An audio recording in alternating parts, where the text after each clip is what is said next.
Ng araw. Ito po ay instructional video lang how to install the voucher Wi-Fi sa inyo po. Okay? Ito, una, ikabit natin yung TP-Link Wi-Fi dito. At dapat yung LAN wire nito, ito po, yung itim, papunta dito sa PoE. Yan, PoE. At then yung LAN na yellow, yung LAN, makikita nyo yung LAN, papunta dun sa modem. Kita nyo na, yan po. At ito po ay, at kapag mag-reset kayo, dito po yung reset call niya. Ito. I-reset mo yan 12 seconds. 1, 2, 3, 4, 5, 6, 7, 8, 9, 10, 11. Hanggang mag-blink siya orange and green. Yan, okay na yan. And then, next step is, mag-download kayo ng Umada app.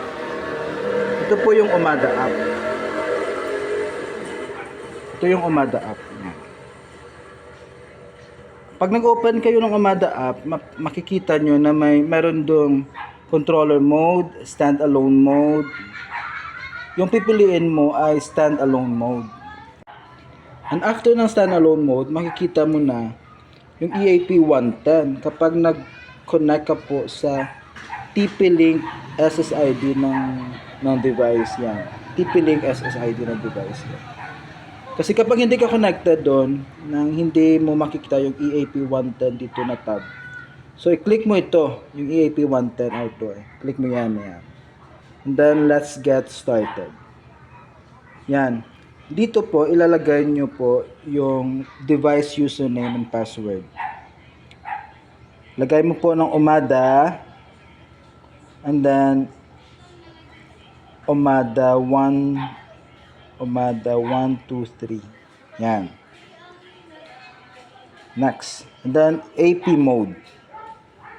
Next. And then your Wi-Fi name po.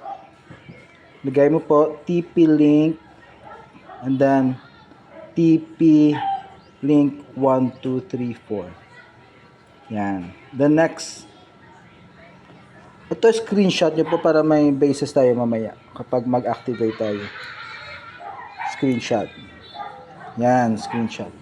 And then confirm po. So, we will wait lang po na matapos yung apply settings.